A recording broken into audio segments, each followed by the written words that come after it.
morning, children. In our last class, what we had done was about the barometer, types of barometer, and now we all know that a barometer is basically designed to measure atmospheric pressure at a given place. That is, it records the change in atmospheric pressure. But interestingly, barometer has other uses also. So today we'll start by studying the other uses of barometer. The first use of barometer is in weather forecasting.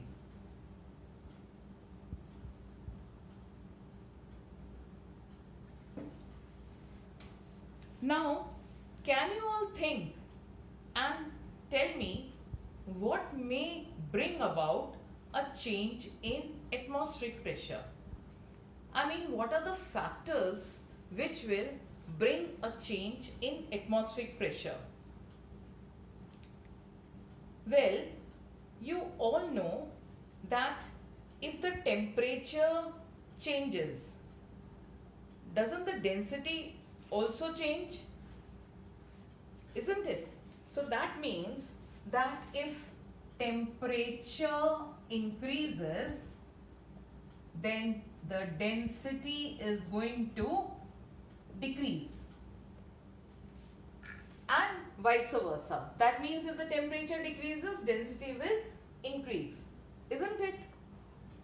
Now, if the density of air has decreased, this density of air has decreased, then what will it result into? It will result into decrease in barometric height. It will result in decrease in barometric height. Now, decrease in barometric height will indicate to us that there is a decrease in pressure.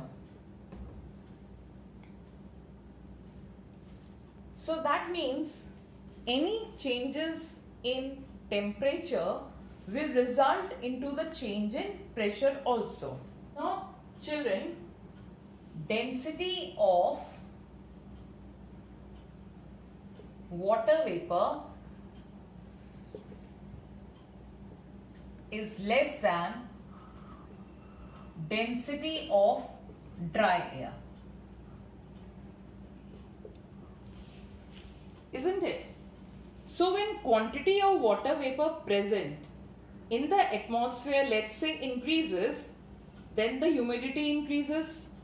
So the density of atmospheric air decreases, and consequently atmospheric pressure decreases. This will change the barometric reading also. So what I mean to tell you is that if you are talking about any change in temperature or humidity, right? Any change in temperature or humidity, it is going to affect the atmospheric pressure. Now, effect in the atmospheric pressure means that there will be a change in the height of the barometric liquid. When we observe any change in barometric height, change in the height of barometric liquid, we will be able to tell something about the changes in the climate. Now let's see how can we predict the changes in the weather with respect to changes in the atmospheric pressure, that means changes in the barometric height. Now let's see how any changes in the temperature or humidity is going to affect the atmospheric pressure. So first is, suppose the barometric height at a place falls suddenly. Now when the barometric height falls suddenly, it will indicate that it is created a region of low pressure. That means at that particular place the pressure is low. We all know that there is movement taking place from high pressure to low pressure. So the sudden fall in the height of the barometer will indicate a storm. It will indicate an upcoming storm. Next, if the barometric height at a place falls gradually, that means there is not a sudden fall, but it is decreasing slowly and slowly. Now, this is going to suggest that humidity is increasing.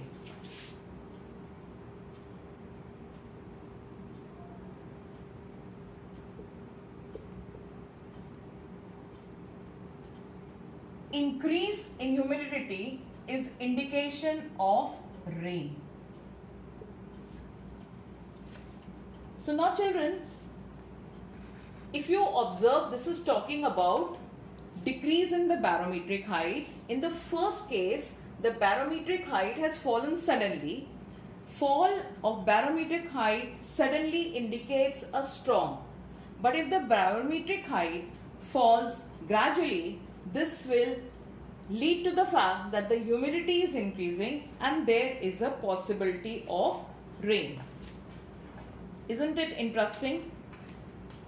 Now, let's see what happens when the barometric height is going to rise.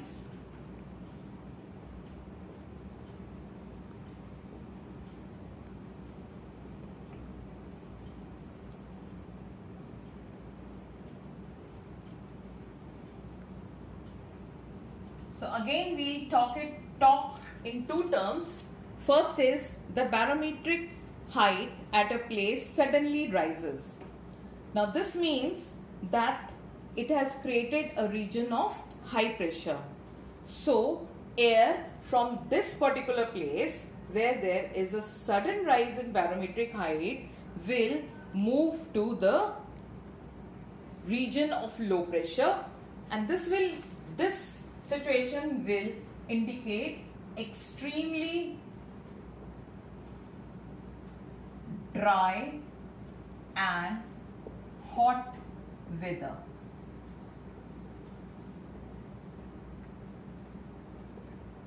Now we come to the fact that the barometric height gradually rises. Now, if the barometric height is rising gradually, this means that humidity is decreasing. And when humidity is decreasing, this will also imply or indicate a dry weather.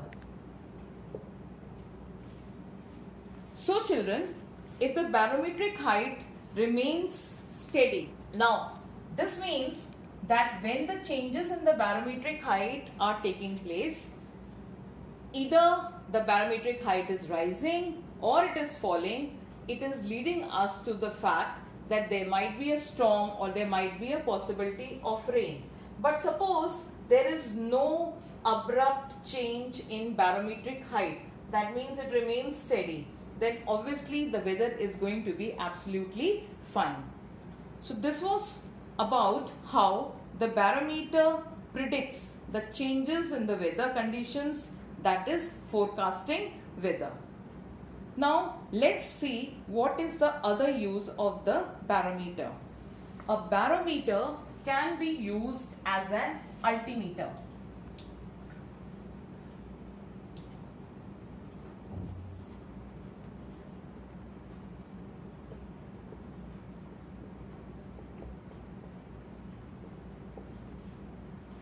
Now the question arises, what is an altimeter? It is a device which is used to measure height.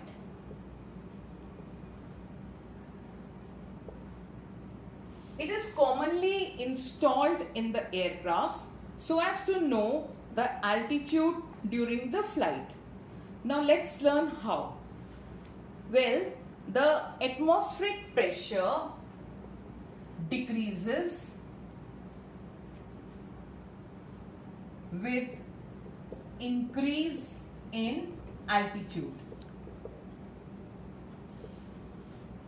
As we keep on moving up, the atmospheric pressure keeps on decreasing. So a barometer which measures the atmospheric pressure can be used to determine the altitude. For this, we generally use an aneroid barometer, as we already know that an aneroid barometer is compact in size and portable. So when the altitude, it is a data which we have found that if an altitude rises by 120 kilometer, then there is a decrease in barometric height by 1 centimeter. The scale of the barometer, aneroid barometer, is directly calibrated in terms of height above sea level. Such an aneroid barometer is known as altimeter. So all those aneroid barometers which are calibrated such that they are able to read the change in the pressure in terms of altitude are known as altimeter. Now, what we have come to know is that a barometer, apart from indicating or telling us the atmospheric pressure, it also is used for forecasting weather, and it is also used as an altimeter, that is for knowing the altitude of a place. So this was all about the barometers, and the next topic that we'll study is about transmission of pressure in fluids. Well, pressure is defined as force per unit area. Now, can pressure be increased in a fluid by pushing directly on the fluid? And repeat the question, I'm asking, can the pressure be increased in a fluid by pushing directly on the fluid? Yes, it can be, but it is much easier if the fluid is enclosed. For example, the blood pressure of the heart increases by pushing directly on the blood in an enclosed system. So if you try to push on a fluid in an open stream, such as the river, the fluid flows away. But in an enclosed liquid, the fluid cannot flow, or if there is a container which is having a liquid, then it is not able to flow. So pressure is more easily increased on an enclosed liquid. Why is it so? See, since atoms in a fluid are free to move about, they transmit the pressure to all the parts of the fluid and to the walls of the container. Remarkably, the pressure is transmitted undiminished, and this phenomena is called Pascal's law. This is called Pascal's law because it was first stated by the French philosopher and scientist Blaise Pascal. Now, Pascal's law states a change in pressure applied to an enclosed fluid is transmitted undiminished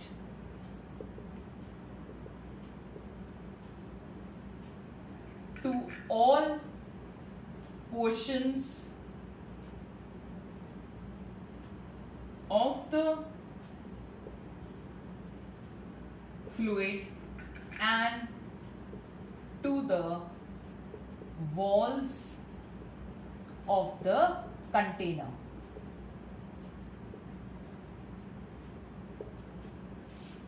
So, a change in pressure applied to an enclosed liquid, that means a liquid has to be in some kind of a container. It should not be free to move about. It is transmitted, that means the pressure, that the change in pressure that is there will be um, sent to.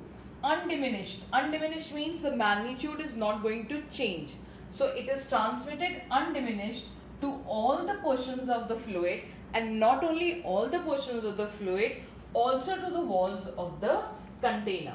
Now, Pascal's law's principle, it is an experimentally verified fact and is what makes pressure so important in fluids.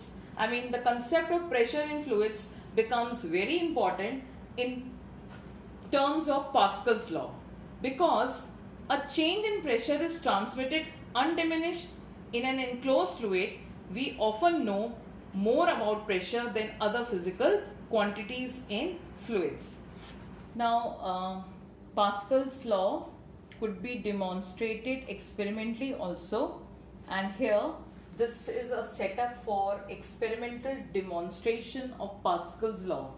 So if you see, this is a round thing that you can see is basically, it is a hollow glass sphere.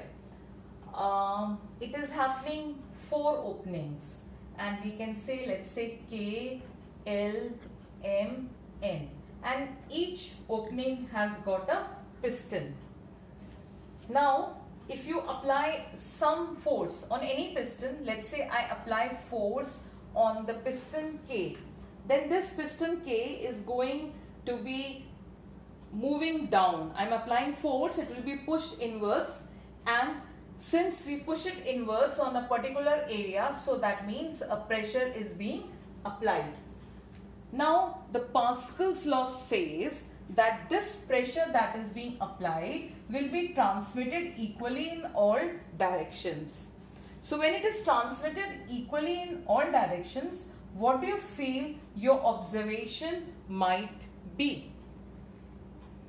Well, when this piston is moved, the pressure is transmitted in all directions. So what will be observed is that this piston and this, that means the piston L, M, N, they start moving outwards, right? So basically this experiment, when is done, it indicates that increase in pressure is transmitted equally in all directions throughout the vessel, and as a result the other 3 pistons are also moving outwards.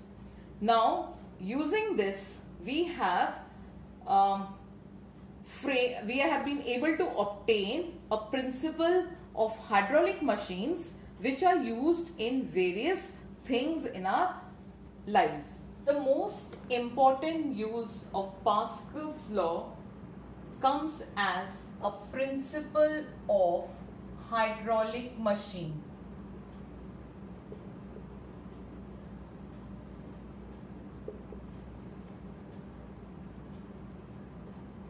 Now, this hydraulic machine is basically a force multiplier, and it works on the principle that small force on a smaller piston is transmitted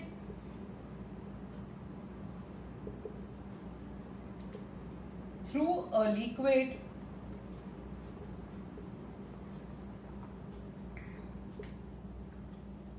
so as to produce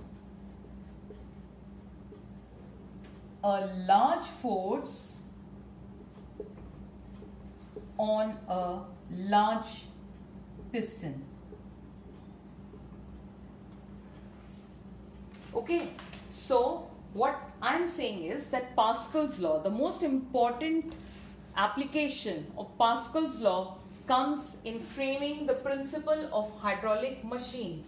Now these machines are force multiplier. That means a small force can get converted into a larger force.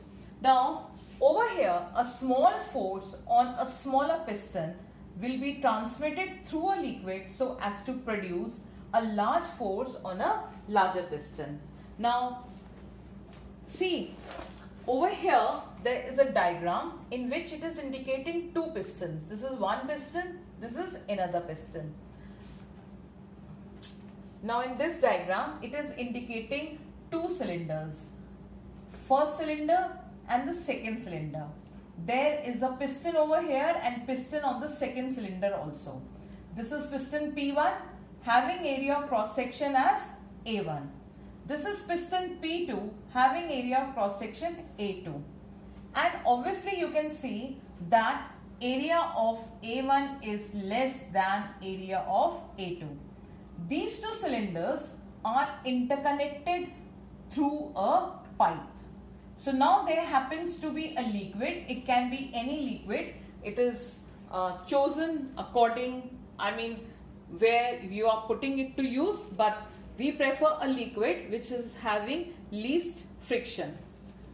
Now, if I need to apply force, we can only have to push the pistons down. So if you see over here, the liquid in both the cylinders are at the same level. Since the liquid in both the cylinders are at same level, that means the pressure over here will be the pressure over here.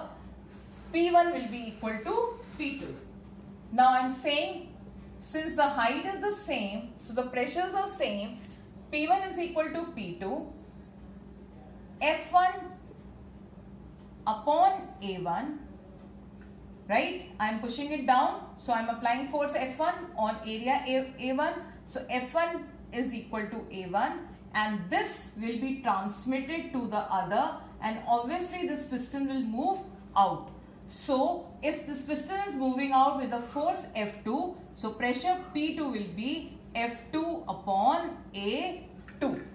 So now I have got a relationship that F1 upon A1 is equal to F2 upon A2. Now in this case, since here A1 is less than A2, so to justify this, obviously F2 will be greater than F1, right? Or if you come from here only, it is F1 less than F2, that means F2 greater than F1. So a small force on a small area is converted into a larger force on larger area. So this, based on this principle, we have hydraulic brakes. We even have hydraulic jack and hydraulic press. Now hydraulic brakes are the ones which we use for applying brakes, stopping the motion of the tires. Hydraulic jack, if any one of you has visited a service center for cars etc., you might have seen a particular car being raised up. Raising a car is not that easy, but using this principle, it's all underground made, and they just move it with the help of a lever system, and this piston moves up, the car also moves up. And this hydraulic press, it is used for squeezing out oil from the seeds and making that fluffy cotton that we have, converting it into bales of cotton. So this is how Pascal's law is utilized in designing in framing a principle of hydraulic machines, and this principle is later on used in making hydraulic brakes, hydraulic jack and hydraulic press. Now children, let's do two small numericals based on the principle of hydraulic machines. So please write down the numerical. The numerical is, in a hydraulic system,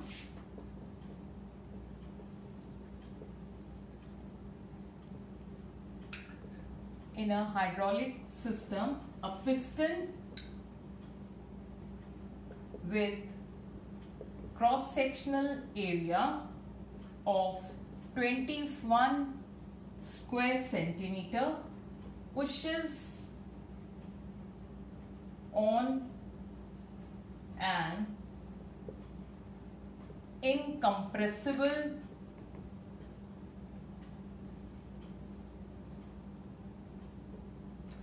liquid with a force of 38 newtons. The far end of hydraulic pipe is connected to a second piston with cross-sectional surface area of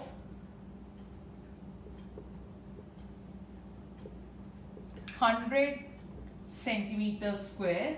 Now you have to find what is the force on second piston. Fine. Now see, we know, let's see what is the pressure on the first piston. So P1 will be equal to F1 upon A1. That means 38 Newton upon 21 centimeter square. Okay, and what will be the pressure on the second piston? P2 will be equal to F2 upon A2. F2 we have to find, and A2 is 100 centimeter square. Now according to Pascal's law, what will be there?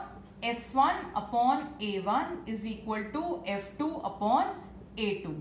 This is 38 upon 21, 38 Newton upon 21 centimeter square is equal to F2 upon 100 centimeter square.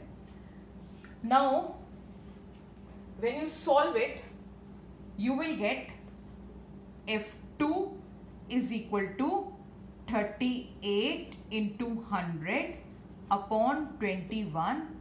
That is giving us 18.09 into 10 to the power of 2 Newton. That's what I had calculated. You can do your own calculations. But here I just want to tell you one thing. Like when I did previous numericals, I told you that whenever you do a numerical, you have always to see that all the physical quantities are in SI unit. Over here, if you observe, this Newton is in SI unit, but centimeter square is not in SI unit.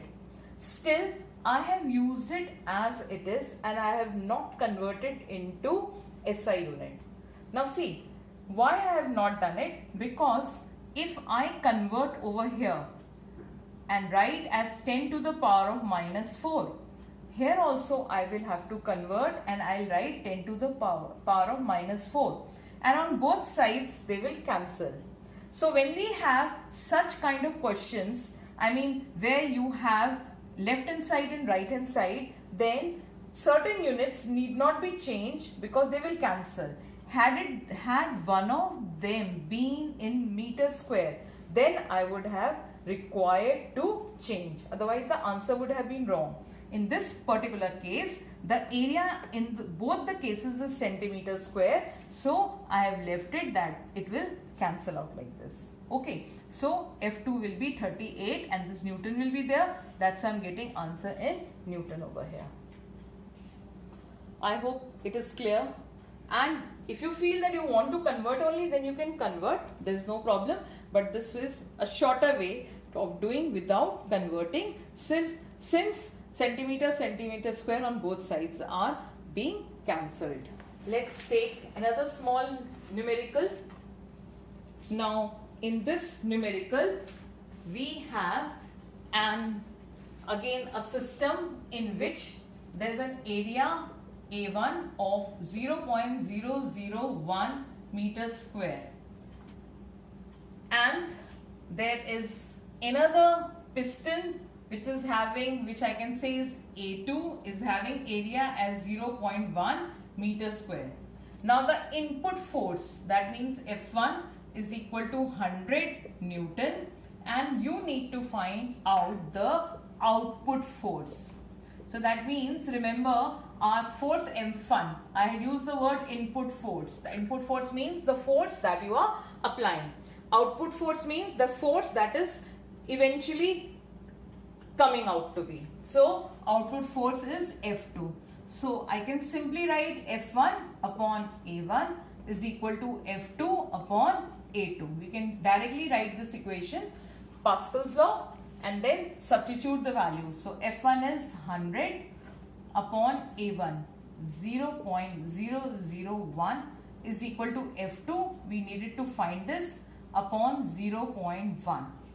Okay, and when you solve it, what are you going to get? F2 is equal to 100 into 0.1 upon 0.001. This is going to give you 10 to the power of 4 Newton. So with this we end up our today's class, and today what we have done is basically first we studied what are the other uses of barometer apart from measuring atmospheric pressure.